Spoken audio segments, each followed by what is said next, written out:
믿음이 있는 성도는 누구나 하나님의 뜻을 따라 살기를 소원합니다. 내가 말씀을 들을 때도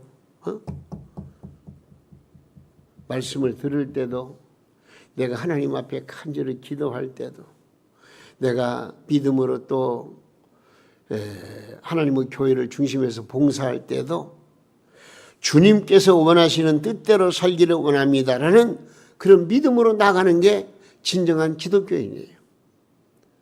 내가 이걸 했으니까 내가 이걸 할 것이고 이건 내 일이고 이게 아니고 내가 어떤 일을 하든지 주님께서 원하시는 뜻이 무엇인가? 그 뜻에 맞춰서 내가 충성하고 헌신하고 봉사하고 믿음으로 나가는 이게 진정한 신앙생활의 묘미이고 그것이 바로 본질이에요. 그러니까 우리 인간으로서 이 땅에 태어났지만 내가 그냥 사는 것 같아도 나의 가장 성실하고 건실하고 또 건전하고 안전한 나의 표준은 과연 주님의 뜻이 어디에 있나? 그 뜻을 찾아서 그 뜻에 맞추어서 내 생활을 하면은요, 여러분의 생활은 어떻다고요? 안전해요. 안전해요. 훌륭해요. 열매가 있어요. 그렇다면 하나님의 뜻대로 사는 삶은 어떤 삶입니까? 네? 오늘 저는 이 말씀을 가지고 준비하면서 나를 향한 하나님의 뜻은 무엇일까? 유현옥이를 향한 하나님의 뜻은 무엇일까? 아니 우리 동명교회 성도들을 향한 하나님의 뜻은 무엇일까를 생각해 보았습니다. 그래서 오늘 저는 제목이 뭐요? 나를 향하신 하나님의 뜻, 이렇게 제목을 잡았습니다. 오늘 본문에 하나님의 뜻이 무엇인가? 이에 대해서 우리에게 아주 참 쉽고도 간결하게 또 우리가 할 수 있는 면으로 가르쳐 주시는 말씀을 우리가 읽었습니다. 먼저 어떻게 해요? 항상 기뻐하는 거예요.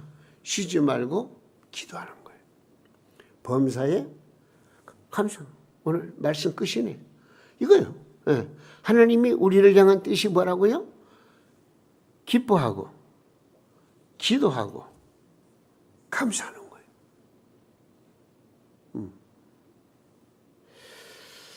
오늘 18절 하반절 말씀 한번 읽어보겠습니다. 자, 큰 소리로 이것이 그리스도 예수 안에서 너희를 향하신 하나님의 뜻이니라. 하나님의 뜻이니라. 하나님의 뜻이라면 이유 있습니까? 아무리 세상에서 어떤 중차대한 회의를 하고 법적인, 윤리적인, 철학적인 어떤 학적인 그 회의를 한다고 할지라도 그룹을 간다 할지라도 진정으로 믿음을 가진 사람은 모든 의견들이 있을지라도 이것이 하나님의 뜻이야 하면 그 뜻에 순종하는 거예요. 알았어요? 하나님의 뜻은 이렇게 엄중해요. 근데 오늘 말씀에 기뻐하고 기도하고 감사하는 것이 뭐라고요? 하나님의 뜻이라. 그렇게 말씀하시네요. 오늘 그걸 배우자고요. 그래서 우리가 하나님의 뜻대로 한번 살아보자고요. 하나님의 뜻대로 한번 움직여보자고요. 어떤 역사가 일어나는가? 어떤 기적이 일어나는가? 어떤 축복이 막 쏟아지는가? 그러면 예수 그리스도 안에서 우리를 향하신 하나님의 뜻은 무엇일까? 먼저 어떤 환경에서나 기뻐하는 삶입니다. 어떤 환경에서나. 자, 16절 말씀에 뭐라고 그랬죠? 항상 기뻐하라. 항상 기뻐하라. 여기 지금 항상 기뻐하라고 하는 말은요, 기뻐할 만한 일이 있을 때 기뻐하고 즐거워할 만할 때만 즐거워하는 것을 말하지 않습니다. 어렵거나 힘이 들거나 어떤 상황 속에서라도 기뻐하는 삶을 살아가는 것을 의미하고 있습니다. 우리 성도라고 해서 인생이 언제나 형통하고 평탄할 수만은 없습니다. 때로는 원치 않는 일을 만날 때가 있고요. 험난한 핍박을 당할 때도 있고요. 괴롭고 쓰라린 환경에 접할 때가 있고요. 원치 않는 질병 때문에 고통을 당할 때가 있습니다. 그러나 하나님의 사랑과 예수님의 구원을 바라보고 성령님의 나를 향한 역사를 우리가 접하면서 우리는 얼마든지 어려운 현실을 극복하고 하나님 앞에 감사하며 기뻐할 수가 있는 거예요. 그렇기 때문에 환난 날에 나를 부르라. 내가 너를 건지리니 네가 나를 용화롭게 하리라. 그렇게 말씀하셨어요. 그렇기 때문에 우리는 어떤 환경에서나 기뻐하는 삶을 살아야 됩니다. 그런데 자, 우리가 좀 깊이 있게 언제 기뻐하라고요? 좋을 때만? 언제? 항상 기뻐하래요.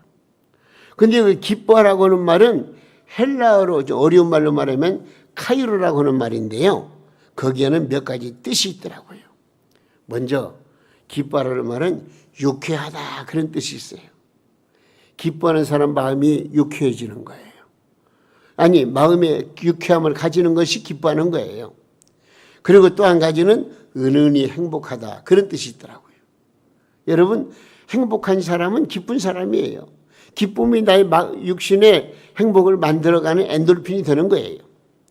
그리고 기뻐하라 말은 환영하다 그런 뜻이 있습니다. 내가 무엇이든 수용하고 환영하는 거, 이게 기뻐하는 거예요. 그리고 만나거나 헤어질 때 안녕하세요 또 인사 나누는 거, 이것이 또 그 카리스라고 하는 그 헬라어 단어 속에 들어있는 이 기뻐하라는 그런 말의 의미가 있습니다. 그리고 한 가지 더 말씀드린다면 축하한다. 네? 이런 뜻이 있어요. 그렇기 때문에 저는 기뻐하라는 뜻을 이렇게 연결해 보았습니다. 내 이웃의 일을 진심으로 축하해 주는 것. 진심으로 축하할 때에 나에게 기쁨이 넘쳐날 것입니다. 또한 이웃을 환영해 주는 것입니다. 진심으로 반갑고 환영하고 반갑게 인사 나눌 때 여기에 나에게 기쁨이 넘치는 거예요. 이런 의미에서 서로 인사 한번 나누세요. 반갑습니다. 환영합니다. 예수님의 이름으로 사랑합니다. 예, 그러면요. 이런 인사, 주고받는 인사, 서로 용납하고 환영하고 서로 기뻐, 이게 기쁨이라는 거예요. 예.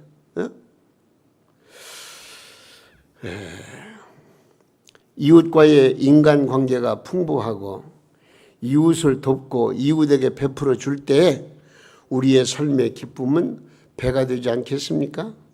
이렇게 되면 은은한 행복이 밀려올 것이고 내 마음의 유쾌, 상쾌, 또 다른 말로 말하면 통쾌가 이루어질 것입니다. 그 가요 속에 대한 유쾌, 상쾌, 통쾌 있잖아요. 예? 기쁨이 충만히 넘쳐나게 되는 거예요. 그래서 오늘 본문 말씀에서 아주 의미 있는 말씀을 하셨어요. 오늘 14절 말씀 한번 읽어볼까요? 뭐라고 그랬어요? 또 형제들아 너희를 권하노니 게으른 자들을 권하며 마음이 약한 자를 격려하고 힘이 없는 자들을 붙들어주며 모든 사람에게 오래 참으라. 그렇게 말씀하시네요. 내가 형제를 용서하고 또 사랑하고 감싸주고 이끌어주고 도와주고 또 오래 참아주는 삶에 기쁨이 찾아오는 것은 당연한 일이라 그런 얘기죠.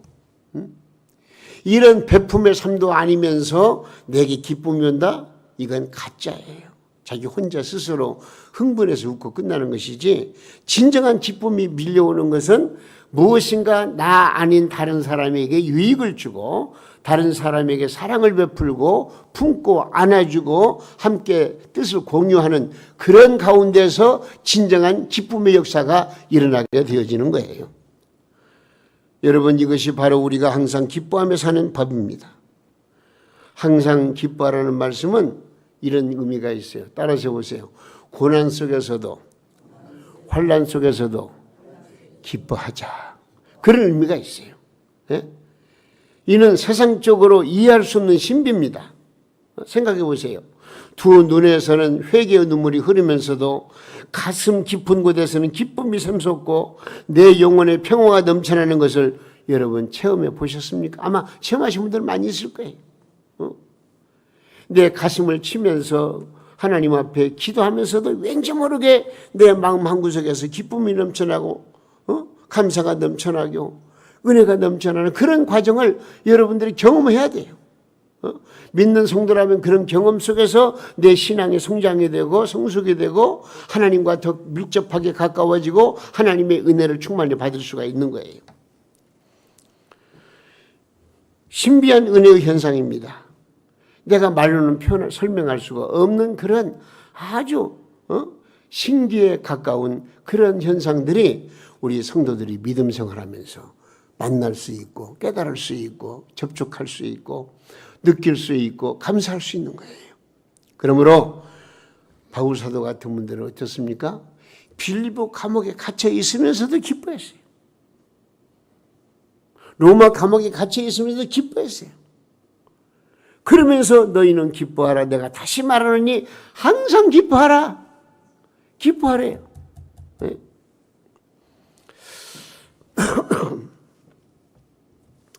하기는 매를 맞으면서도 기뻐하라고 그랬으니까요. 근데 이런 얘기 한번 들려드릴게요. 단테의 신곡이라는 게 있어요. 이건 성경은 아니에요. 성경을 이제 중심해가지고 그 천국과 지옥을 묘사한 그런 내용이 있는데요. 거기에 보면은 지옥에도 뭐 어떤 층이 있는가 봐요. 아래목이 있고 뭐 그런가 봐요. 이제 그 단테의 신곡을 보면 그래요. 근데 제일 마지막 층 아래에 있는 그런 그 지옥에 있는 사람들, 지옥은 무조건 우리가 생각할 때는 견딜 수 없는 그 뜨거움으로 말미암아 고통으로 말미암아 그러면서 죽지 않는 게 지옥 아니겠어요? 근데 마장 밑바닥에 있는 사람들에게 가서 보니까 거기에 사람들이 있는 거예요. 그래서 이 단테 신곡을 보면은 무슨 죄를 짓고 여기 왔느냐 이렇게 물어봤을 때 거기에 안내하는 사람이 이렇게 말하더래요. 다른 죄가 아니라 이 사람들은 세상에 살 때에 하나님을 섬기고 예수를 믿는다고 하면서도 기쁘게 살지 못하고 늘 우울하게 한숨만 쉬며 산 죄 때문에 여기 왔다라고 이런 말을 하더래요. 참 놀라운 일이죠. 아니 그러니까 무슨 말이죠? 기쁘게 살지 못한 것도 죄라는 거예요. 기쁘게 살아야 되는 거예요. 물론 이건 성경은 아니에요. 그렇지만 이 성경을 미화해서 아주 참 은혜롭게 풀어나간 그런 하나의 작품이에요. 그런데 여러분 여기에서 우리가 깨달을 수 있는 것은 우리 믿는 사람들은요 항상 기쁘게 살아야 돼요. 기쁨으로 웃으면서 미소 지으면서 편안하게 이게 우리 성도의 뭐라고요? 의무예요. 제가 가끔 드리는 말이지만 지옥에서 파견 나온 저승사자가 이러고 찡그리고 있으면 그게 무슨 은혜가 됩니까? 아니잖아요. 가볍게 기쁨으로 여러분들의 얼굴에 정말 은혜의 향기가 나타나고 거기에서 말 한마디 한마디가 또 많은 사람들에게 은혜를 끼치는 그런 대화가 이루어지는 거예요. 놀라운 일이죠. 여러분 우리에게는 기쁘게 살아야 될 의무가 있습니다. 그럼 왜 성경은 우리에게 항상 기뻐하라고 말씀하십니까? 중요한 말씀이 하나 있어요. 한번 읽어보세요. 자, 잠언 17장 22절 읽어보겠습니다. 마음의 즐거움은 뭐요? 양약이라도 심령의 근심은 뼈를 마르게 하느니라. 그런 말씀이 있어요. 성경은 마음의 즐거움 뭐라고요? 양약. 마음의 기쁨은 좋은 약이라는 거예요. 인삼 녹용도 좋지만 기뻐하는 마음은 몸의 보약과도 같다는 것입니다. 그러니까 값비싼 보약을 잡수시는 것보다 무엇이 더 낫다? 기뻐하는 것이 몸에 훨씬 낫다는 거예요. 기뻐하는 거 돈 들어요? 돈 안 들어요. 하나님이 주시는 성령의 춤을 추며 은혜를 받으면요 나도 모르는 사이에 막 뭔가 기쁨이 생기는 거예요. 기뻐하는 거예요. 마음이 기쁘면은요, 소화도 잘 되고 혈액순환도 잘 된다는 거예요. 요새 말로 마음이 기쁘면 우리 안에 뭐가 돈다고 그러죠? 엔돌핀이 돈다고 하잖아요. 그래서 몸에 웬만한 병이 저절로 막 낫게 되는 거예요. 근데 우리의 그 몸에 병드는 것 중에서 60~70%가 무엇 때문에 병이 드느냐? 심리적인 원인, 그냥 흔히 하는 말로 스트레스 때문에 질병이 온다, 그런 말을 하지 않습니까? 그러니까 마음에 기쁨이 없으면 자연히 몸에 여러 가지 병이 생기는 것입니다. 근심, 걱정, 두려움, 의심, 미움, 분노, 그리고 시기 같은 것이 있으면 자신도 모르게 이 병이 생기는 거예요. 생각해 보세요. 그런 삶을 사는 사람이 건강하다면 말이 안 되죠. 앞뒤가 안 맞죠. 예? 그런데 하나님의 말씀을 보면은요, 우리에게 기쁨이 생기면은요, 우리에게 능력이 생긴대요. 한번 읽어볼까요? 느헤미야 8장 10절입니다. 큰 사람 읽습니다. 느헤미야가 또 그들에게 이르기를 너희는 가서 살진 것을 먹고 단 것을 마시되 준비하지 못한 자에게는 나누어 주라. 이날은 우리 주의 성일이니 주일이니 근심하지 말라. 그러면서 뭐라고 그랬어요? 여호와로 인하여 기뻐하는 것이 너희의 뭐라고? 힘이라. 오늘 힘을 얻으시기 바랍니다. 능력 얻으시기 바랍니다. 오늘 성일이에요. 기뻐하시라고요. 기뻐하라는 거예요. 여호와 하나님을 기뻐하는 것이 우리의 큰 힘이 된다는 것입니다. 하나님의 은혜와 사랑, 성령님이 주시는 평안함, 이 놀라운 기쁨이 여러분의 심령에 강물처럼 흘러 넘쳐나기를 예수님의 이름으로 축원합니다. 성령의 힘으로 항상 기뻐하며 항상 평안한 인생을 누리는 우리 동명 성도들 다 될 수 있기를 예수님의 이름으로 축원합니다. 예수 나의 기쁨, 아멘. 그런 찬양이죠. 예수 나의 기쁨. 주여, 어디 얼굴 한번 봐. 얼마나 기뻐하고 있는가. 기뻐하시라고요. 두 번째, 오늘 말씀 보니까 하나님의 뜻은 뭐냐? 여기 말씀 보니까 쉬지 않고 기도하는 거예요. 쉬지 않고 기도하는, 이게 하나님의 뜻이래요. 나를 향하신 하나님의 뜻은 우리가 쉬지 않고 기도하는 것이다. 그렇게 16절에 뭐라고 그랬죠? 쉬지 말고 기도하라. 쉬지 말고 기도하라. 자, 그런데 자 보세요. 오늘 본문 말씀에 어떻게 기도하라고요? 쉬지 말고 기도하라. 이게 말이 되냐? 아니, 저는 한번 되묻고 싶어요. 사람이 어떻게 쉬지 않고 기도할 수 있어요? 잠도 자야 하고 휴식도 취해야 되고 책도 읽어야 되고 할 일이 많은데 어떻게 쉬지 않고 기도할 수 있느냐, 이 말이에요. 근데 또 성경 말씀 보니까요, 쉬지 않고 이제 기도를 쉬는 게 죄라네요. 자, 한번 읽어볼까요? 사무엘상 12장 23절.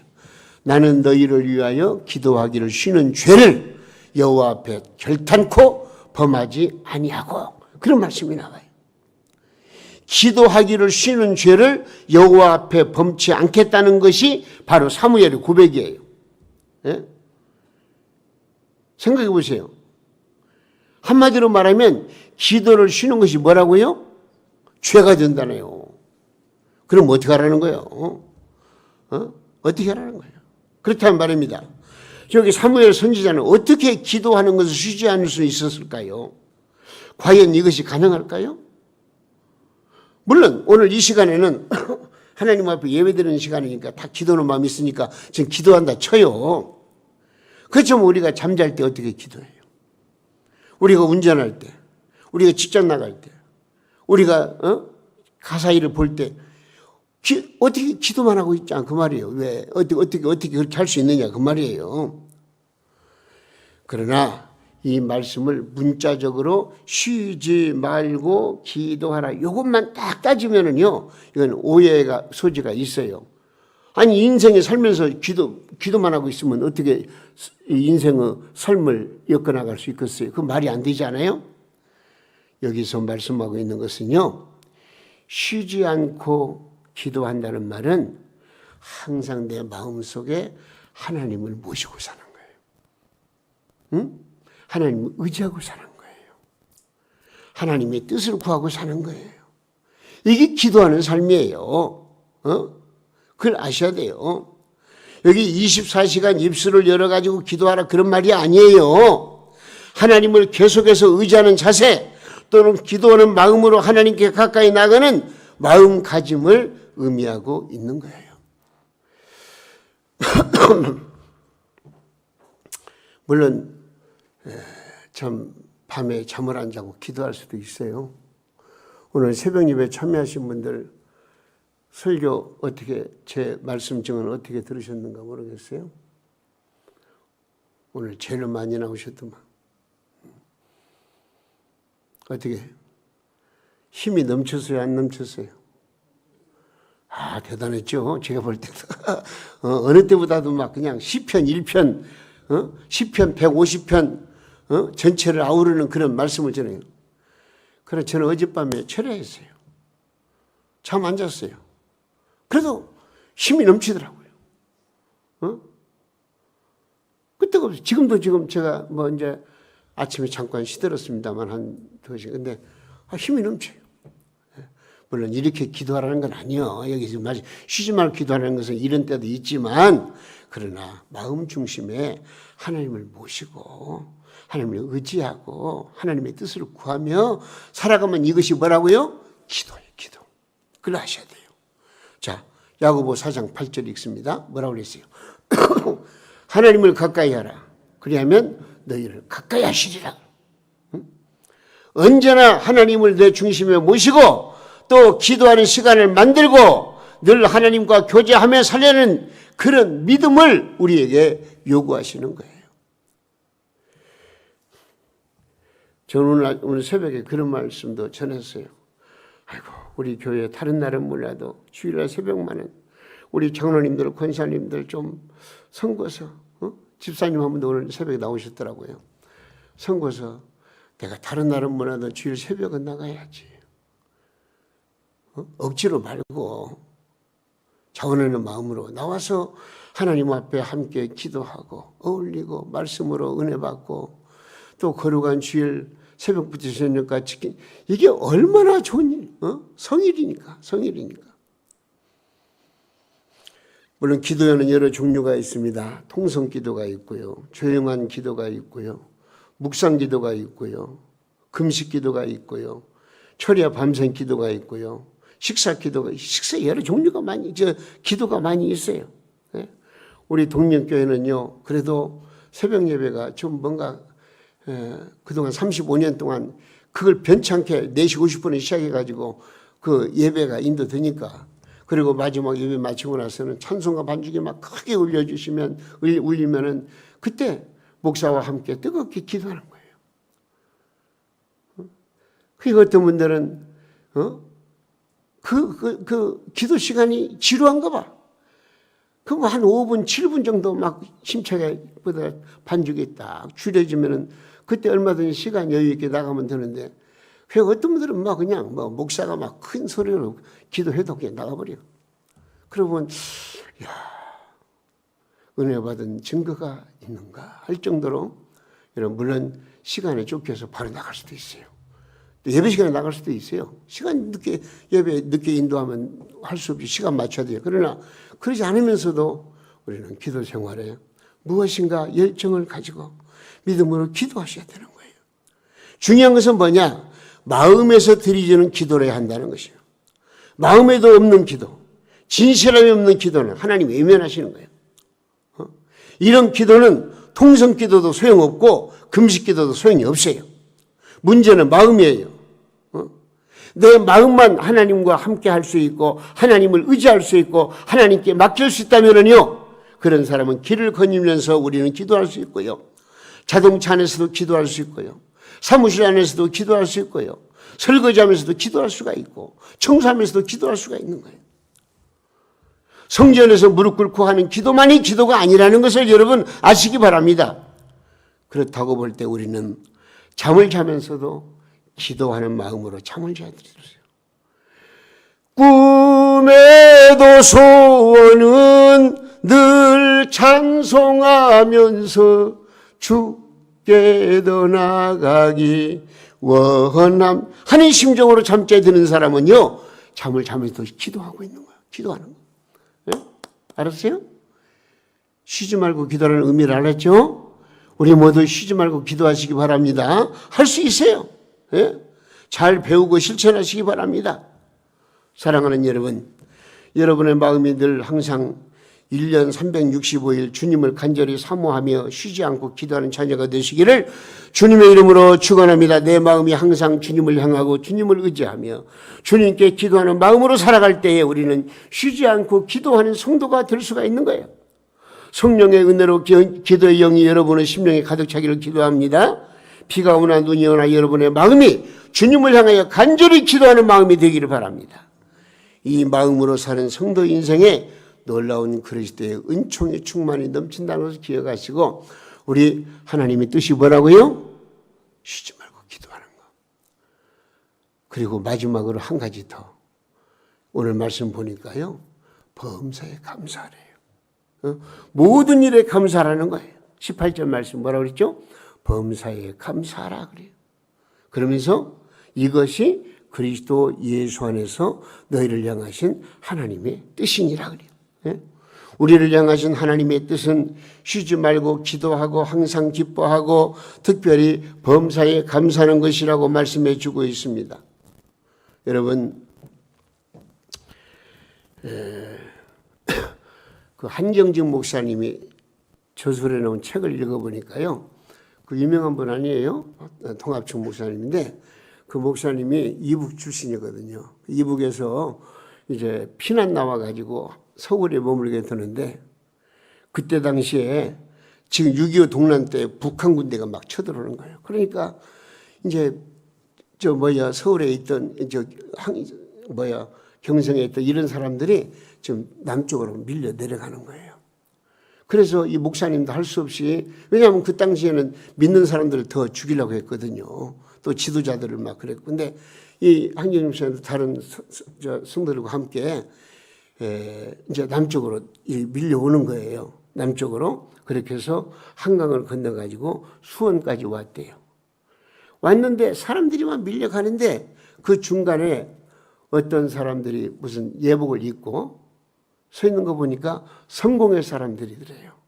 성공의 사람 둘이서 큰 그릇, 다래 같은 그릇에다가 물을 퍼놓고, 날씨가 막 이제 굉장히 더우고 그러니까, 그래서 지나가는 사람이 물을 주더라는 거예요. 그래서 목사님도, 그 당시에 목사님도 다른 사람과 함께 물을 마시면서 감사합니다. 감사합니다. 너무나 감사하다라는 거예요. 얼마나 감사하겠어요. 여러분, 우리나라는 지형적으로 복을 받아가지고 어디를 파나 물이 나옵니다. 물이 부족하지 않습니다. 몇 점만 파면 물이 나옵니다.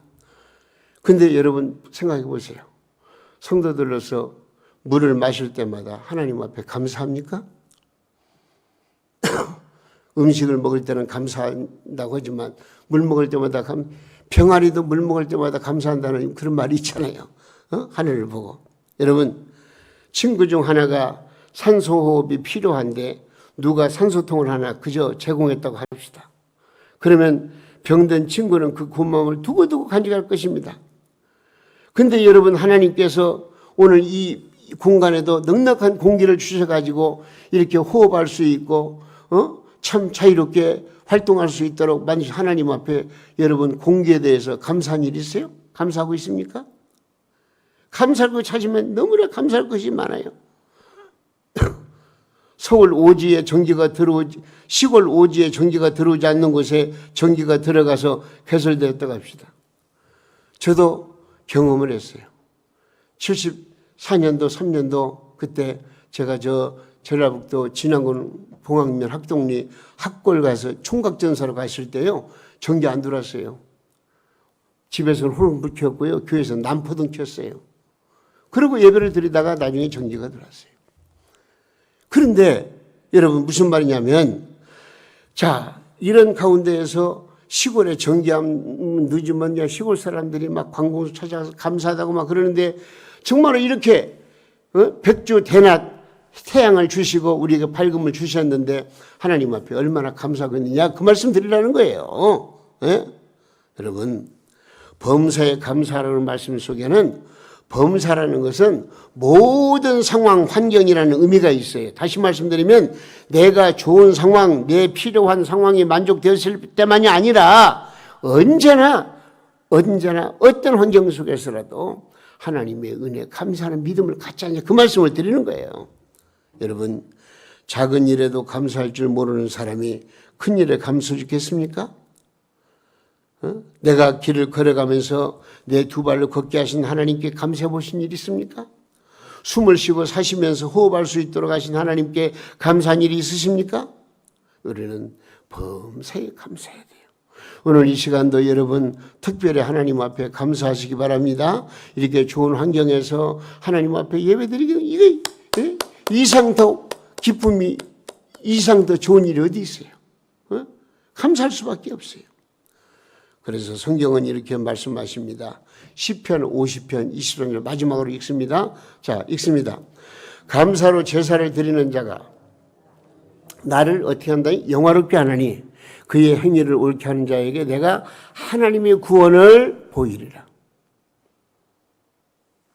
감사로 제사를 드리는 자가 하나님을 영화롭게 한다고 말씀하십니다. 여러분 늘 감사하시다가 하나님의 기적과 은혜를 체험하는 여러분 되시기를 주님의 이름으로 축원합니다.